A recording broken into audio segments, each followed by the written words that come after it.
നമസ്കാരം. അന്നൂസ് കിച്ചൻ സ്റ്റോറീസിന്റെ ഇന്നത്തെ വീഡിയോയിലേക്ക് എല്ലാവർക്കും സ്വാഗതം.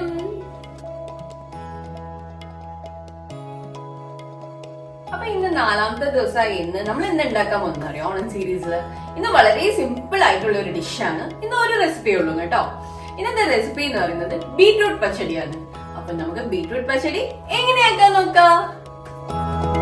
അപ്പം നമ്മൾ ബീട്രൂട്ട് പച്ചടി ഉണ്ടാക്കാൻ വേണ്ടിയിട്ട് ഞാനിവിടെ ഒരു ബീട്രൂട്ട് എടുത്തിട്ടുള്ളത് അത് കഴുകി വൃത്തിയാക്കി ഗ്രേറ്റ് ചെയ്ത് വെച്ചിട്ടുണ്ട്. നിങ്ങൾക്ക് കാണാൻ പറ്റും. ഇനി ഇത് വെച്ചതിന് ശേഷം ഒരു സൈഡിലേക്ക് മാറ്റിയിട്ട് ഒരു മണ്ണിൻ്റെ ചട്ടിയായിട്ട് എടുത്തിട്ടുള്ളത് അതെടുത്ത് അടുപ്പത്ത് വെച്ച് ഫ്ലെയിം ഓൺ ചെയ്ത് മീഡിയം ഫ്ലെയിമിലേക്ക് ആക്കിയതിന് ശേഷം നമുക്ക് ഈ ചട്ടി ഒന്ന് ചൂടായി വരാൻ വെയിറ്റ് ചെയ്യാം. അപ്പം നമ്മൾ ചട്ടി ഇവിടെ ചൂടായിട്ടുണ്ട്. ചട്ടി ചൂടായതിന് ശേഷം ഞാൻ അതിൻ്റെ അകത്തേക്ക് വെളിച്ചെണ്ണയാണ് ആഡ് ചെയ്ത് കൊടുക്കുന്നത്. അപ്പോൾ വെളിച്ചെണ്ണ ആഡ് ചെയ്തിട്ട് വെളിച്ചെണ്ണ ഒന്ന് ലൈറ്റായി ചൂടായി വരുമ്പോൾ നമുക്കതിൻ്റെ അകത്തേക്ക് കടു ആഡ് ചെയ്ത് കൊടുക്കാം. ഞാനിവിടെ 1 ടീസ്പൂണിൻ്റെ അളവിലാണ് കടു ആഡ് ചെയ്ത് കൊടുക്കുന്നത്. അതിൻ്റെ കൂടെ തന്നെ ഒരു 2 കായ്മുളക് കട്ട് ചെയ്തിട്ടും ആഡ് ചെയ്ത് കൊടുക്കുന്നുണ്ട്. അതിൻ്റെ കൂടെ കരിവേപ്പിലയും കൂടി ആഡ് ചെയ്ത് കൊടുക്കുന്നുണ്ട്. കരിവേപ്പില തണ്ടില്ലാണ്ട് ഇല മാത്രമേ ആഡ് ചെയ്ത് കൊടുക്കുന്നുള്ളൂ. ഇനി ഇതിനകത്തേക്ക് നമ്മൾ ചിരണ്ടി വെച്ചിട്ടുള്ള ബീട്രൂട്ടാണ് ഞാൻ ആഡ് ചെയ്ത് കൊടുക്കുന്നത്. ബീട്രൂട്ട് ആഡ് ചെയ്തതിന് ശേഷം നമുക്ക് ആ സ്പൂണ് വെച്ചിട്ട് തന്നെ നന്നായിട്ട് മിക്സ് ചെയ്ത് കൊടുക്കുക. ഈ ഓയിലും കരിവേപ്പിലയും കടുകും ഒക്കെയും കൂടിയിട്ട് നന്നായി മിക്സ് ചെയ്തതിന് ശേഷം ഇതിൻ്റെ അകത്തേക്ക് ഇനി ഞാനൊരു 1/2 ഗ്ലാസിൻ്റെ അളവിൽ വെള്ളം ഒഴിച്ച് കൊടുക്കുന്നതാണ്. നിങ്ങൾക്ക് 1/2 ഗ്ലാസോ 1 ഗ്ലാസിൻ്റെ അളവിൽ വെള്ളം ആഡ് ചെയ്ത് കൊടുക്കാം. ഞാനിവിടെ ഒരു ബീട്രൂട്ട് മാത്രമേ എടുത്തിട്ടുള്ളൂ. ആ ഒരു ക്വാണ്ടിറ്റിക്ക് അനുസരിച്ചിട്ടാണ് ഞാൻ വെള്ളം ഒഴിച്ച് കൊടുക്കുന്നത്. അപ്പം നിങ്ങളെ ബീട്രൂട്ടിൻ്റെ ക്വാണ്ടിറ്റിക്ക് അനുസരിച്ച് വെള്ളം ഒഴിച്ച് കൊടുക്കുക. വെള്ളം ജാസ്തി ആകാണ്ട് നിർത്താൻ പ്രത്യേകമായിട്ട് ശ്രദ്ധിക്കണം. അപ്പോൾ ഇനി നമുക്കൊന്ന് മിക്സ് ചെയ്തിട്ട് ഒരു 5 മുതൽ 10 മിനിറ്റ് വരെ നമുക്കതൊന്ന് വെച്ച് ആ ബീട്രൂട്ട് ഒന്ന് വേവിച്ചെടുക്കാം. ആ വെള്ളത്തിൽ തന്നെ മീഡിയം ഫ്ലെയിമിൽ തന്നെ വെച്ചിട്ട് നമുക്കിതൊന്ന് വേവിച്ചെടുക്കാം.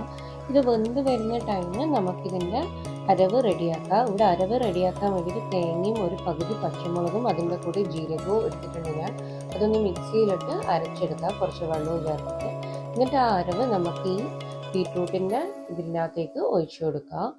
ഒഴിച്ചു കൊടുത്തിട്ട് നമുക്കതൊന്ന് ഇനി ചൂടാക്കി എടുക്കാം. ഒരു സ്പൂൺ കൊണ്ട് മിക്സ് ചെയ്യാൻ മറന്നു പോകരുത്. മിക്സ് ചെയ്തുകൊണ്ട് നമുക്ക് ചൂടാക്കി എടുക്കാം. നമ്മുടെ ശ്രദ്ധയിൽ എനിക്ക് ഏറ്റവും ഇഷ്ടമുള്ളൊരു റെസിപ്പി കൂടിയാട്ടോ ഇത്. നല്ല കളർഫുൾ അല്ലേ കാണാൻ. ഇത് ചൂടാക്കി എടുത്തതിന് ശേഷം നമുക്ക് ഇനി നമ്മളെ പാകത്തിനുള്ള ഉപ്പ് ഇതിൻ്റെ അകത്തേക്ക് ആഡ് ചെയ്ത് കൊടുക്കാം. ഞാനിവിടെ എൻ്റെ പാകത്തിനുള്ള ഉപ്പ് ആട്ടോ എടുത്തിട്ടുള്ളത്. നിങ്ങളെ പാകത്തിനുള്ള ഉപ്പ് ആഡ് ചെയ്തിട്ട് ഒന്ന് മിക്സ് ചെയ്തെടുക്കാം. അപ്പോൾ ഇതൊന്ന് ചൂടായി വരുന്ന ടൈമിൽ നിങ്ങൾ നമ്മളെ ചാനൽ സബ്സ്ക്രൈബ് ചെയ്തിട്ടില്ലെങ്കിൽ ഒന്ന് സബ്സ്ക്രൈബ് ചെയ്യണേ. അപ്പോൾ ഇനി ഇതിൻ്റെ അകത്തേക്ക് ഞാൻ തൈരാണ് ചേർത്ത് കൊടുക്കാൻ പോകുന്നത്. ഞാൻ തൈര് ഡയറക്റ്റ് അല്ല ചേർത്ത് കൊടുക്കുന്നത്. ഒരു 1/4 ഗ്ലാസിൻ്റെ അളവിലാണ് തൈര് ഞാൻ എടുത്തിട്ടുള്ളത്. അത് മിക്സിയിലിട്ട് അടിച്ചിട്ടാണ് ഞാൻ ചേർത്ത് കൊടുക്കുന്നത്. അപ്പോൾ ചേർത്തതിന് ശേഷം നമുക്കൊരു സ്പൂണ് വെച്ചിട്ട് നന്നായിട്ട് മിക്സ് ചെയ്തെടുക്കാം. തൈര് ഒഴിച്ച് കഴിഞ്ഞാൽ പിന്നെ അധിക സമയം ചൂടാക്കാൻ പാടില്ല കേട്ടോ. ഒരു 5 മുതൽ 10 മിനിറ്റിൻ്റെ ആവശ്യമില്ല. 5 മിനിറ്റ് മതിയാവും. 5 മിനിറ്റ് ചൂടാക്കിയതിന് ശേഷം നമുക്ക് ഫ്ലെയിം ഓഫ് ചെയ്യാം. ഫ്ലെയിം ഓഫ് ചെയ്തതിന് മുമ്പായിട്ട് ഞാനിവിടെ 1 ടീസ്പൂണിൻ്റെ അളവിൽ എണ്ണ ഒഴിച്ച് കൊടുത്തിട്ടുണ്ട്. ഞാൻ സാധാരണ വെളിച്ചെണ്ണ തന്നെയാണ് ഒഴിച്ച് കൊടുത്തിട്ടുള്ളത്. ഞാൻ ഫ്ലെയിം ഓഫ് ചെയ്തതിന് ശേഷം ഒരു സെർവിങ് ബൗളിലേക്ക് മാറ്റി കൊടുത്തിട്ടുണ്ട്. നിങ്ങൾക്ക് കാണാൻ പറ്റും. എങ്ങനെ ഉണ്ടായിരുന്നു റെസിപ്പി എന്ന് പറയാൻ മറന്നു പോകരുത്.